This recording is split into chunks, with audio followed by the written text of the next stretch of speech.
name is Jared Gillespie. I am your host, co-founder and CSO here at Fusion Power. Today we're going to be talking to Cameron Van Noy, who is the call center manager here at Fusion Power. Cameron is going to be talking to us about strategy and about analysis of how to properly run a call center, the benefits and risks of running a call center, as well as the future of lead generation through a call center here in the 2024 and 2025 seasons. This is an episode you don't want to miss. Let's get started.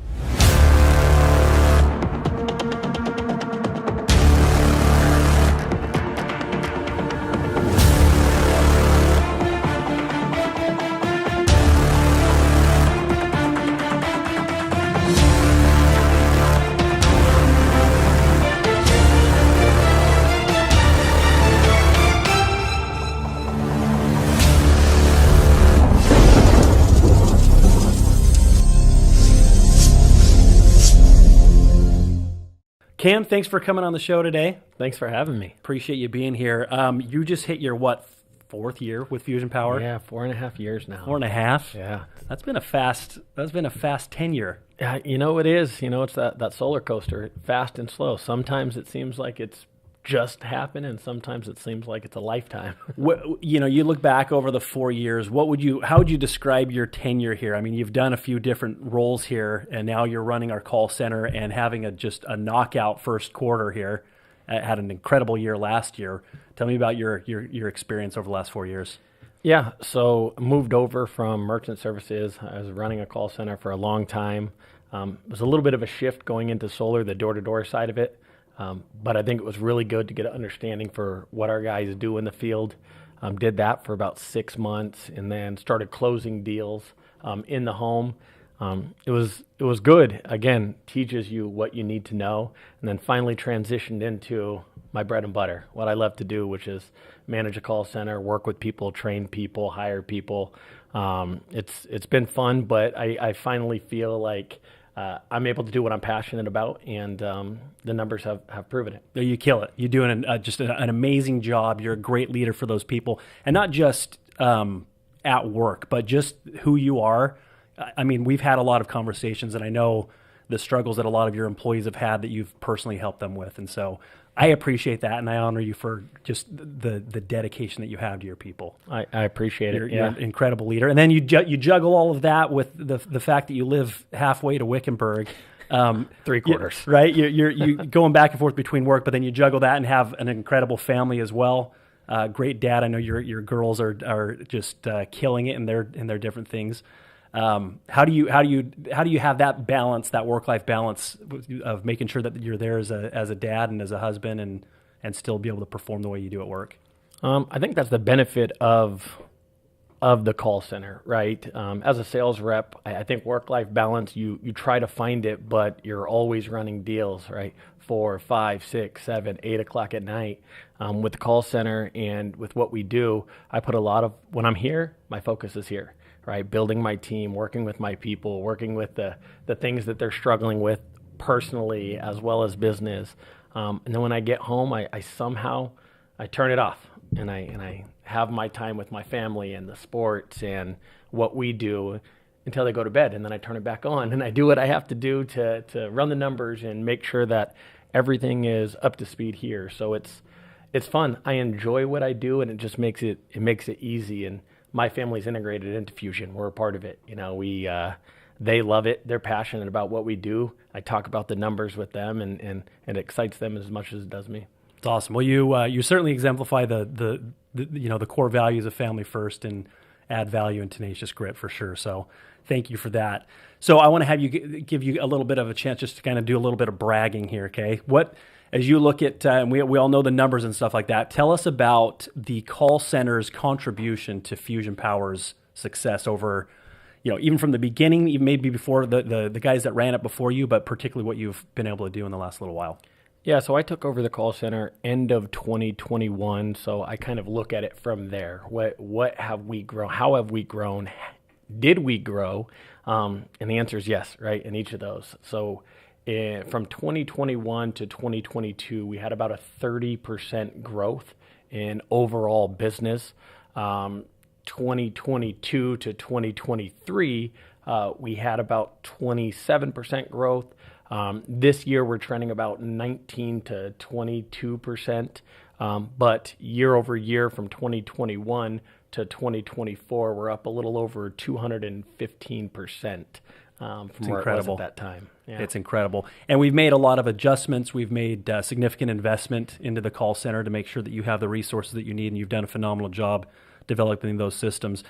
Taking a look at kind of the trajectory of where we're at, the business plan that we've set out for the year, making sure that we're hitting our quarterly goals. How are you feeling about first quarter, month over month? How did this first quarter go for you? First quarter was phenomenal. We finished with about 35% of company business, right? For me, I'm always in competition with what did we do the previous quarter? What did I do year over year, quarter after quarter? And then when our guys are hot and they're crushing it from week to week, I'm always looking at what does our self-gen business look like? How can I maintain over 30 to 40% of that business? So when they're having a huge week, we have to incentivize, we have to motivate our guys to keep calendars full so we can maintain, and you guys don't make it easy on us for us to maintain that 35, 40%. What would you say the overall benefit is to have a call center as a company? I'd say first and foremost, it's just the predictability and sustainability. And what I mean by that is we have a huge operation here, right? Fusion has done tremendous things, and we have a ton of employees that require that we are hitting a certain number of deals and installs to maintain what we have. So with our consistency and our ability to produce 15 to 20, 25 deals a week, it allows us to maintain what we have, but also to grow the sales force and to work on training our teams out in the field as we continue to build. In addition to the consistent volume that it gives operations, and I'll give a little side note on this, is with solar being such a cyclical business and such a seasonal business, installers really struggle. Right, you go from a ton of sales in the summer to nothing in the winter. That puts a lot of companies out of business with their cash flow issues. And so the nice thing about having a call center, although it is very expensive to do, it gives you a baseline of work to keep everybody still working operationally. It's not easy to figure out. It's very difficult. We'll get into a little bit of that. But in addition to that consistent, predictable volume, it's a huge benefit for our sales reps. What do you do to try, what's kind of been your goal in servicing our reps with everything that you guys do? Yeah, it really helps with guys that supplementing the hard work that putting in on the doors, right? When they're in a territory and we see that they have a couple of appointments or they have a missing gap, we try to fill that. It helps them to kind of build a network of business. A lot of our guys, they don't just make the commissions and the bonuses off of what they're selling for us, but their book of business grows and their referral game. Right, when you're selling 3, 5, 7 deals a week from the call center, and now you have a huge network of business, you're getting referrals from that. You're getting reward attachments. There's a lot that it can do to drive additional business, and I think that's one of the biggest benefits that the reps are seeing from it too. Let's talk about the risks of running a call center from a company standpoint, from an investment, and then maybe as a manager from where you're sitting. But what are the overall risks in having a call center? Yeah, so you can look at it and you can say, hey, we're pacing for over 5 megawatts this year, over $25,000 in revenue, and it's like, hey, everyone should be doing it. But 25 million. Oh, you said 1,000. I apologize. 25 million in revenue. If it was 25,000, they wouldn't have me here. The $25 million in revenue, and with that, it seems like it's a no-brainer. Everyone should do it, but there's so many risks that go into it. Biggest being profit. Right, if you're not paying attention to all of the numbers, it's quick to be upside down to where you're spending more than the revenue you're bringing in, and at that point, it doesn't make sense. So it's paying attention to all of the moving pieces while going 100 miles an hour. Things like how many leads we're issuing, what is our lead spend, what is the quality of the leads, what's the sit percentages, what's the pull through, what's the reward attachments. All of these things have to be firing perfectly in order for it all to work. If one thing is off, you're in a bad spot. So you mentioned several kind of components there. And those are the things that you're really looking at, is like trying to manage risk, right? We're saying, okay, what are our costs amongst all these categories? Let's dive into a couple of those a little bit. How do you go about measuring and determining, is this lead source a good lead source or not? The magic question.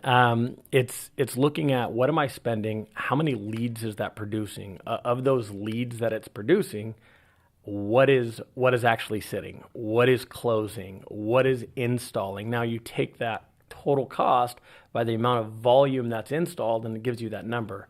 When we look at our red lines and what our cost is, we effectively need to keep our employee payroll cost at a certain number and our lead spend cost.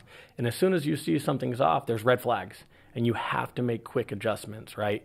You have to detach from it emotionally, look at the numbers of it, and then decide this lead source is not working well. We need to pivot to a new lead source, or drop the lead spend here, invest it over on this side, and it's always changing. And how often are you making that analysis? Daily when it comes to our lead sources, daily when it comes to payroll. We're always looking at what is most effective for the business, right? The business is about relationships, but at the end of the day, it's also the numbers of the business. I can love you and I can love the lead vendor that I'm buying from, but when the numbers don't make sense, you have to make that move. So when you're talking about the lead vendors, we switch those, we change those and change the volume that we're spending with them. From a week-to-week basis. And, we get approached by different lead vendors on the daily, probably, right? Yeah, all the time. There's a lot. It's a big business out there to try and sell solar leads. What are the things that you're looking for to vet a lead source? A few different things. One is what comes with what you're getting. Is there a return policy on duplicates? Is there a return policy on numbers that show up on our internal do not call list? What does it look? What is your cost per lead? What markets can you supplement me? What markets do you have enough lead volume in? All of these things play a factor for the conversations to get started. But ultimately, at the end of the day, it's what are the results, right? Everyone will tell you everything that's great about what they do, and then once you start to actually put it into play, it's all about closing. It's about what is returning into not just a close, but an install that stays on the books. One of the benefits of our call center and what we do is just the structure. Our guys are trained up really well from the beginning. It's not always about the highest quality lead. I need a live breathing person, and we train them on how to push pain, how to push value, how to build interest, and how to set a high quality lead. So it's about those transitioning and turning into the results. So that's lead source, right? Mitigating and trying to control that cost. Yeah. Now you have labor. This is where it gets a lot more complicated, because this, you have a lot of people that you're dealing with, a lot of personalities, a lot of experience, a lot of expectations, a lot of ebbs and flows. Tell me about managing the cost of labor, and how in the world do you deal with that?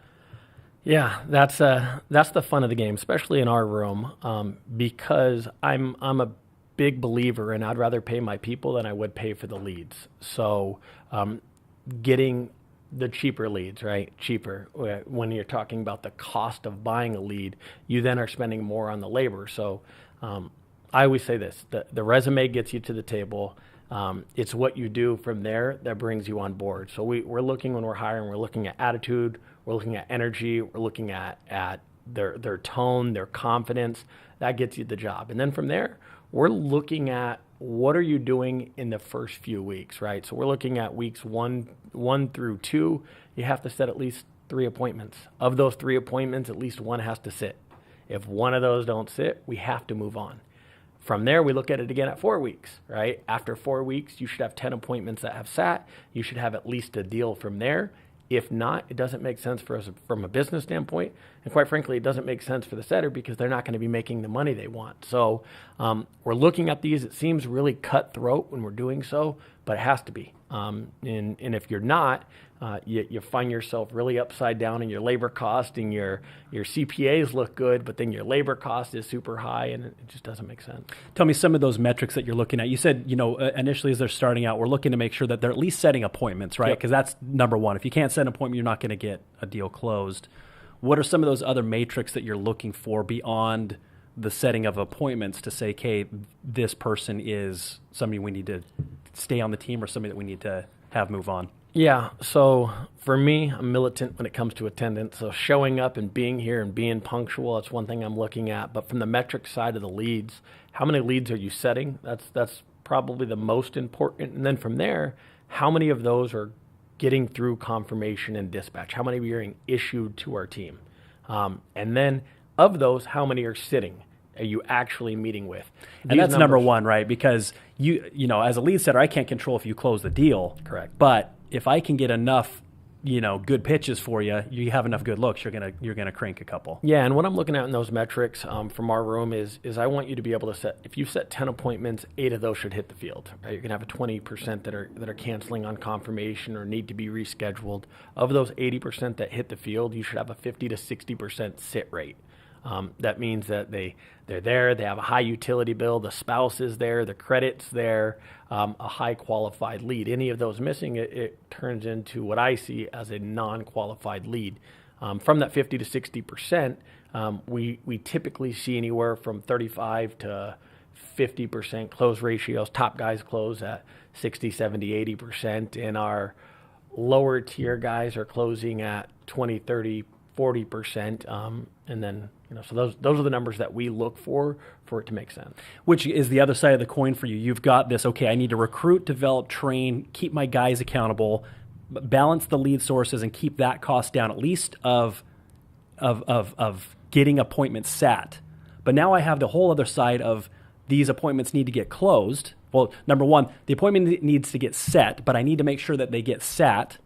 And I need to make sure that they have good closing and, most importantly, that they have good pull-through. So now you're also managing a whole bunch of reps to actually get those. So tell me about how do you guys figure out how are we going to make sure that this pull-through takes place? Yeah, that's probably the most difficult part because I don't train the reps, right? I'm not a sales manager. I'm not a sales trainer for them. So I'm going off of numbers that they've done in the past, their energy, their attitude when they're coming and asking for, hey, I've closed a few leads, which we have minimum requirements to even get on company leads. You have to have 10 self-generated leads or 10 self-generated installs with a really high pull-through so we don't see these huge cancellation rates. And then so we're looking at that, and then it's maintaining that. It's looking at, okay, so if I've given X rep this many leads, how many has he closed? What's his reward attachments look like, or her reward attachments look like? What is that pull-through percentage? And we run these reports daily. So every lead that is issued to the field,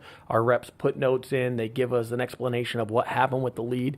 And quite frankly, if you're not maintaining that 40% or above close percentage, you move down to the bottom of that list until you go generate some more self-generated business.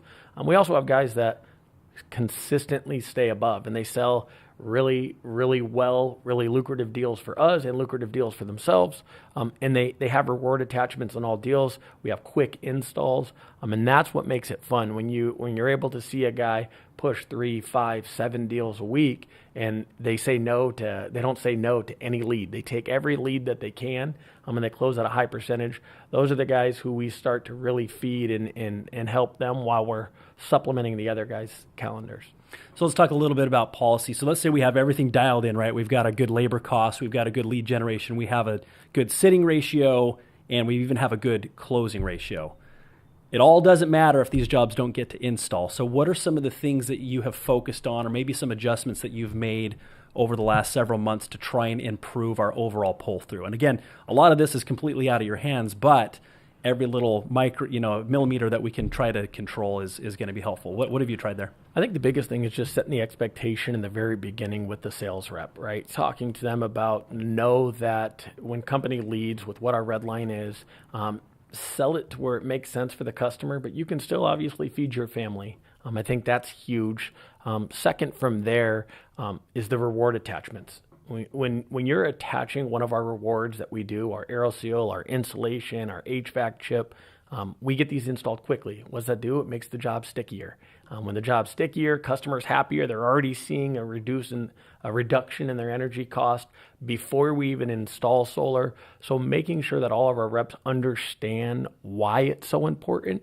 And although I'm not a part of it, our retention team, right? If a job is looking to cancel or move on, our guy, Ryan, he jumps on it right away.